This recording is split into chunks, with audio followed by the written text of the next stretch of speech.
मतलब की देवरानी। नंदिता एक वर्किंग वुमन थी। वर्किंग वुमन होने के बाद भी नंदिता को अपने ससुराल की कोई चिंता नहीं रहती थी, क्योंकि उसके घर को संभालने वाली उसकी देवरानी सौम्या जो थी। नंदिता और सौम्या के बीच बहनों से भी ज्यादा गहरा रिश्ता था। ऐसे ही एक दिन नंदिता ऑफिस जल्दी निकल जाती है और वो फोन करके अपनी देवरानी से कहती है, सौम्या, आज मुझे ऑफिस जल्दी जाना था, इसलिए तुम काव्या का ध्यान रखना और उसको टाइम से स्कूल भेज देना। दीदी आप चिंता मत कीजिए, मैं हूँ ना। भले ही काव्या की एक माँ ऑफिस गई है, लेकिन काव्या की दूसरी माँ उसके पास ही है। मैं उसको तैयार भी कर दूंगी और समय से स्कूल भी भेज दूंगी, आप बेफिक्र हो जाइए। सौम्या की बात सुनकर नंदिता फोन रख देती है और अपने ऑफिस के काम में बिजी हो जाती है। वहीं दूसरी ओर सौम्या काव्या को उठाती है और उसे स्कूल के लिए रेडी करती है। चाची, आज मुझे सुबह का ब्रेकफास्ट करने का मन नहीं कर रहा। आज मैं सीधा स्कूल में ही खाऊंगी। लेकिन क्यों बेटा, आज तुम्हारा कुछ खाने का मन क्यों नहीं कर रहा?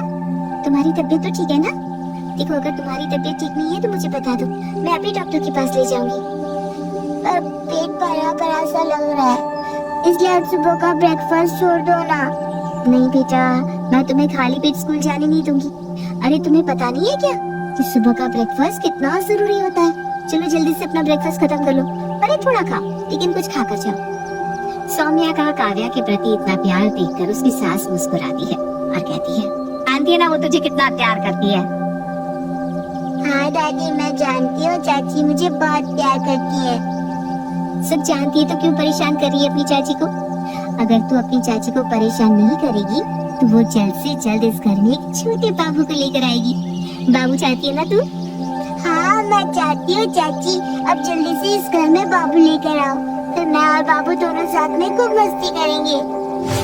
काव्या की बात सुनकर अब सभी हंसने लगते हैं और काव्या भी चुपचाप ब्रेकफास्ट कर लेती है। समय गुजरता है और गुजरते समय के साथ नंदिता अपने ऑफिस के कामों में व्यस्त हो जाती है।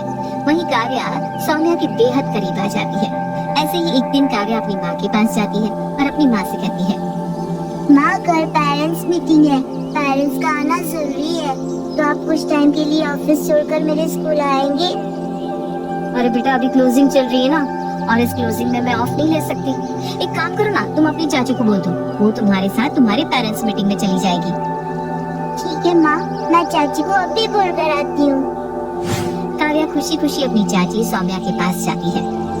चाची, कल मेरे स्कूल में पेरेंट्स मीटिंग है और मम्मा बहुत बिजी है, तो उन्होंने कहा आप मेरे साथ पेरेंट्स मीटिंग में चले। अच्छा, तुम्हारी पेरेंट्स मीटिंग कल है? लेकिन कल तो मैं अपना चेकअप करवाने जा रही थी। वैसे कितने बजे जाना है कल? 10 से 1 के बीच में। अच्छा ठीक है, मैं अपनी अपॉइंटमेंट दोपहर में ले लूंगी। पहले मैं तुम्हारे साथ तुम्हारे स्कूल की पेरेंट्स मीटिंग अटेंड कर लूंगी, ठीक है? चाची एक बात और, वो इस बार ना मेरे नंबर थोड़े कम आए, तो प्लीज आप मुझे डांटना मत। भले ही आप घर पर आकर मुझे डांट लेना, लेकिन टीचर के सामने मत डांटना प्लीज। काव्या की बात सुनकर सौम्या हंसने लगती है और उसकी बात से एग्री हो जाती है। अगले दिन सौम्या काव्या के साथ उसके स्कूल पेरेंट्स मीटिंग अटेंड करने जाती है, लेकिन काव्या के नंबर देखकर सौम्या को वहीं गुस्सा आ जाता है। पर क्योंकि सौम्या ने काव्या से वादा किया था कि वो उसके ऊपर गुस्सा नहीं करेगी, इसलिए वो वहाँ उससे कुछ नहीं कहती और सीधा घर आ जाती है। घर आने के बाद सौम्या काव्या को खूब डांट लगाती है। काव्या, ये बहुत इतने गंदे नंबर क्यों? तुम्हें पता भी है, अगर दीदी को ये बात पता चल गई कि तुम्हारे इतने गंदे नंबर आए तो वो तुम्हारे साथ क्या करेगी? मैं जानती हूँ चाची, लेकिन प्लीज मम्मी को कुछ मत बताना, वरना मुझ पर गुस्सा करेंगी। काव्या, मैं तुम्हारा हर चीज में साथ देती हूँ, इसका मतलब ये नहीं कि मैं गलत चीजों में भी तुम्हारा साथ दूंगी। तुम्हारे नंबर कम आए, अपनी मम्मी से सॉरी बोलो, क्योंकि जब दीदी आएंगी तो सबसे पहले वो तुम्हारे नंबर ही पूछेगी और मैं उनसे झूठ नहीं बोल सकती। इतना बोलकर सौम्या वहाँ से चली जाती है और देर शाम नंदिता जब घर आती है तो सबसे पहले काव्या के नंबरों के बारे में पूछती है और जब उसे काव्या के मार्क्स के बारे में पता चलता है तो वो काव्या के ऊपर बहुत गुस्सा करने लगती है। पर तभी वहाँ सौम्या आती है और काव्या का सपोर्ट लेते हुए कहती है, जाने दीजिए ना दीदी, अब नंबर तो आ गए, ये साल तो चला गया, नेक्स्ट टाइम से काव्या थोड़ा ध्यान दे देगी। अब अभी इसको इतना डांट के या इसके ऊपर गुस्सा उतार के कोई फायदा तो है नहीं ना दीदी। तुम्हारी बात बिल्कुल सही है सौम्या, लेकिन मैं उसको ये बताना चाह रही हूँ कि अगर इसने दोबारा पढ़ाई पर ध्यान न देने की जगह इधर उधर कहीं भी ध्यान लगाया तो मुझसे बुरा कोई नहीं होगा। इतना बोलकर गुस्से में नंदिता वहाँ से चली जाती है। पर क्योंकि सौम्या ने काव्या को डांट नहीं सुनने दी, इसलिए काव्या सौम्या को गले से लगा लेती है। अगली शाम को अब काव्या सौम्या के साथ मार्केट जाती है, जहाँ उसे एक बहुत बड़ा टेडी दिखाई देता है। उस टेडी को देख काव्या सौम्या से कहती है, चाची ये टेडी कितना प्यारा लग रहा है। काव्या, वो टेडी तुम्हें इतना प्यारा लग रहा है? सोचो अगर मैं उस टेडी को तुम्हें दिला दूं तो? वाह चाची, आप मुझे वो टेडी दिलवाएंगी, मजा ही आ जाएगा। फिर मैं भी अपने दोस्तों को दिखाऊंगी अपना इतना बड़ा टेडी।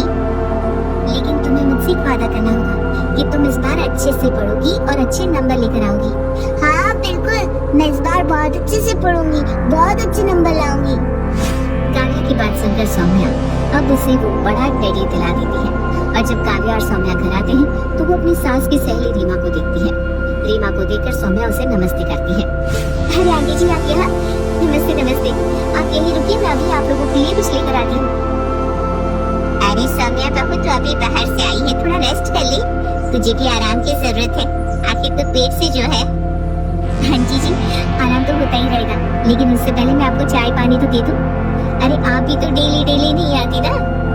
हाँ बहू तो ले यार, हम लोग यही वेट कर रहे तेरा। सौम्या किचन में जाती है, पर तभी वहाँ काव्या आकर शेक पीने की जिद करने लगती है।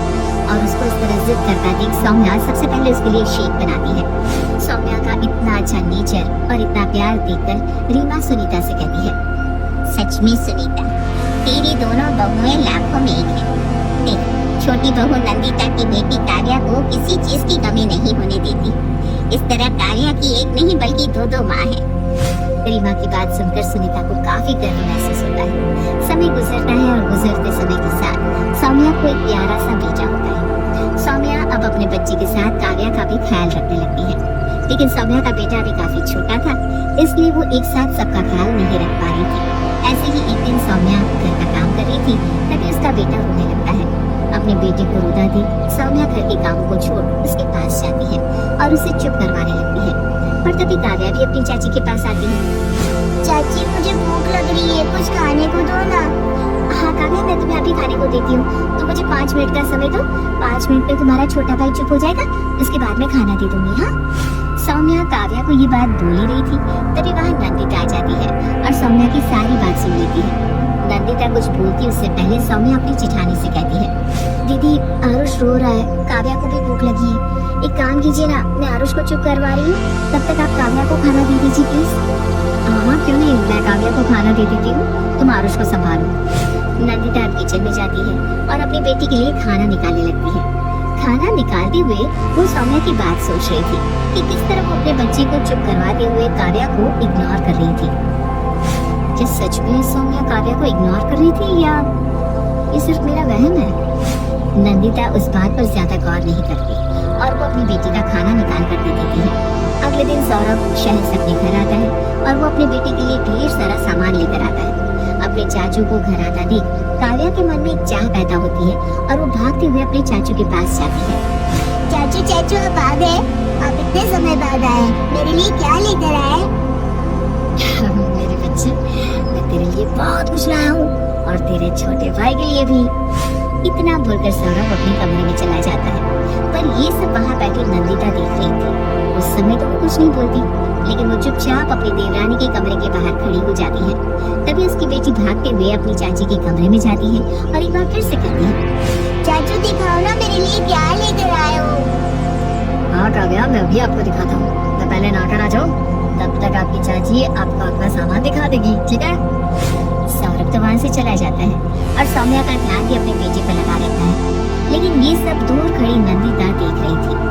काव्या वहाँ गिफ्ट की आस में खड़ी थी, लेकिन सौम्या काव्या को गिफ्ट नहीं दे पाती। ये देखकर नंदिता को बहुत गुस्सा आता है और वो सौम्या के कमरे में जाकर काव्या का हाथ पकड़कर गुस्से में कहती है, खबरदार जो सौम्या के कमरे में दोबारा आई तो आज के बाद तो अपनी चाची के कमरे में कभी नहीं आएगी और न ही उससे कोई नाता रखेगी। अरे दीदी, पर आप ऐसा क्यों कह रही हैं? वो इसलिए क्योंकि तुम्हें अब समय नहीं मिल पाता ना मेरी बेटी का ख्याल रखने के लिए, और वैसे भी कब तक तुम मेरी बेटी का ख्याल रखोगी? आखिरकार मुझे कभी ना कभी तो खुद की बेटी का ध्यान रखना ही पड़ेगा। नंदिता गुस्से में काव्या का हाथ पकड़कर उसे वहां से ले जाती है। समय यूं ही गुजरता है और गुजरते समय के साथ नंदिता अब सौम्या से कटी कटी रहने लगी थी। यहाँ तक कि अब वो अपनी बेटी को भी सौम्या के पास जाने नहीं देती। ये सब देखकर सौम्या को जरा भी अच्छा नहीं लगता, पर उसकी जेठानी आखिर ऐसा क्यों कर रही थी, ये जानने के लिए सौम्या नंदिता के पास जाती है। दीदी, मुझसे कोई गलती हुई है क्या? अगर मुझसे कोई गलती हुई है तो आप मुझे डांट दीजिए, लेकिन मुझसे इस तरह का व्यवहार मत रखिए, मुझे बिल्कुल भी अच्छा नहीं लग रहा। नहीं सौम्या, तुमसे कभी कोई गलती हो ही नहीं सकती। तुम तो बहुत अच्छी हो। गलती तो मुझसे हुई थी जो मैंने तुम्हें अपनी छोटी बहन माना। खैर, मुझे इस बारे में कोई बात नहीं करनी। लेकिन दीदी, सौम्या कुछ भी बोलती उससे पहले नंदिता वहाँ से गुस्से में चली जाती है। अपनी जेठानी का ऐसा बर्ताव देखकर सौम्या को जरा भी अच्छा नहीं लगता और वो वहीं बैठकर रोने लगती है। वो वहाँ बैठकर रो रही थी कि तभी उसकी सास सुनीता उसके पास आती है और उससे कहती है, सौम्या बहू, क्या हुआ? तू इस तरह रो क्यों रही है? पता नहीं मम्मी जी, दीदी को क्या हो गया, वो मुझसे कटी कटी रहती है। मैंने उनसे पूछा तो उन्होंने मुझे कोई जवाब नहीं दिया, और तो और वो अब काव्या को भी मेरे पास आने नहीं देती। मुझे तो कुछ समझ में नहीं आ रहा मैं क्या करूं। आखिर मुझसे ऐसी कौन सी गलती हुई जो दीदी मेरे साथ ऐसा कर रही है? अगर ऐसी बात है तो रुक जा, मैं ही नंदिता से बात करती हूँ। सुनीता अब नंदिता के पास जाती है। नंदिता बहू, आखिर तुझे हुआ क्या है? तू इस तरह सबसे कटी कटी क्यों है? तू इतनी उदास क्यों है? और काव्या को तू क्यों सौम्या से दूर कर रही है? माँ जी, ये आप क्या बोल रही हैं कि मैं काव्या को सौम्या से दूर कर रही हूँ? अरे काव्या मेरी बेटी है, वो मेरे पास ही रहेगी ना, तो ही ज्यादा अच्छा रहेगा। वैसे भी अगर बच्चा अपने माँ बाप के पास रहे तो ये अच्छा होता है। सौम्या को वैसे भी काव्या की क्या जरूरत है? उसके पास खुद का बच्चा है, खुद के बच्चे को संभाले। वो मेरी बेटी के पीछे क्यों पड़ी हुई है? मेरी बेटी का ख्याल रखने के लिए मैं हूँ, अच्छे से उसका ध्यान रख सकती हूँ, इसलिए प्लीज उसको बोलिए मेरी बेटी से दूर रहे। नंदिता का ऐसा बर्ताव देखकर सुनीता को भी कुछ समझ में नहीं आ रहा था और अब वो भी परेशान रहने लगी, क्योंकि नंदिता अपनी बेटी के साथ अब सभी से कटी कटी रहने लगी थी।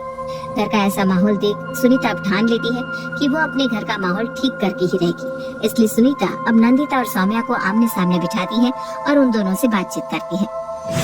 सौम्या, तूने कोई गलती करी है जिससे तेरी जेठानी तुझसे नाराज है? नहीं माँ जी, मैंने अपनी तरफ से कोई गलती नहीं की। मैंने ऐसा कोई काम नहीं किया जिससे दीदी को गुस्सा आए या दीदी नाराज हो जाए। तो नंदिता, जब सौम्या ने ऐसा कुछ नहीं किया तो तुम उससे इतनी नफरत क्यों करने लग गई हो? क्यों उससे कटी कटी रहती हो तुम?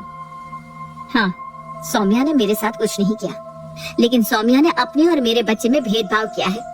वो अपने बच्चे के सामने हमेशा मेरी बेटी को इग्नोर करती थी, हमेशा अनदेखा करती थी। अरे जब तक इसको खुद का बच्चा नहीं हुआ था तब तक ये मेरी बेटी की माँ बनी फिरती थी, लेकिन अब जब ये खुद माँ बन गई तो इसने मेरी बेटी का ख्याल रखना ही छोड़ दिया। मैं सब देख रही थी किस तरह मेरी बेटी इसके आगे पीछे घूमती रहती थी और ये अपने बेटे के पीछे इसको इग्नोर करती थी। नंदिता की ये बात सुनने के बाद मानो सौम्या का कलेजा फट जाता है, क्योंकि सौम्या ने आरुष और काव्या में कभी कोई फर्क नहीं किया था। दीदी, ये आप कैसी बात कर रही हैं? मैंने आरुष और काव्या में कभी कोई भेदभाव नहीं किया। जैसे आरुष मेरा बेटा है वैसे ही काव्या भी मेरी बेटी है। मैंने काव्या को कभी पराया नहीं समझा। अच्छा, जब तूने काव्या को अपनी बेटी समझा है तो क्यों उसे इग्नोर किया तूने? जब सौरव उसके लिए गिफ्ट लेकर आया था तो क्यों तूने उसको इग्नोर किया? मैं कब से देख रही हूँ तो आए दिन मेरी बेटी को इग्नोर कर रही है। अब तू माँ जी के सामने भले बनने की कोशिश कर रही है, तो सबको ये बताना चाहती है कि तू नहीं मैं गलत हूँ। नंदिता की ऐसी कड़वी बातें सुनकर सौम्या फूट फूट कर रोने लगती है। बस नंदिता, बहुत बोल लिया तूने। तुझे पता ही क्या है सौम्या के बारे में? अरे जब भी काव्या का बर्थडे आता था सौम्या हमेशा काव्या के लिए कुछ न कुछ बनवाती थी, लेकिन उसने तुझे आज तक कानों कान खबर नहीं होने दी। वो इसलिए क्योंकि वो तुझे सरप्राइज देना चाहती थी। जब आरुष हुआ तो भी सौम्या ने काव्या के लिए भारी हार बनवाया। खुद के बेटे से ज्यादा तेरी बेटी का ख्याल रखती थी वो, और आज उससे सुनने में ये आ रहा है कि वो बच्चों में भेदभाव कर रही है। अरे बच्चों में भेदभाव वो नहीं तू कर रही है, तू। अपनी सास के मुंह से सारा सच जानने के बाद नंदिता की आंखें शर्म से झुक जाती है और उसको अपने किए पर काफी पछतावा होता है। जिसके बाद नंदिता अपनी देवरानी सौम्या से हाथ जोड़कर माफी मांगती है। अपनी जेठानी को हाथ जोड़ माफी मांगता देख सौम्या को जरा भी अच्छा नहीं लगता, क्योंकि वो उसे अपनी बड़ी बहन मानती थी, इसलिए उसे माफ कर देती है। और इस तरह एक बार फिर वो सब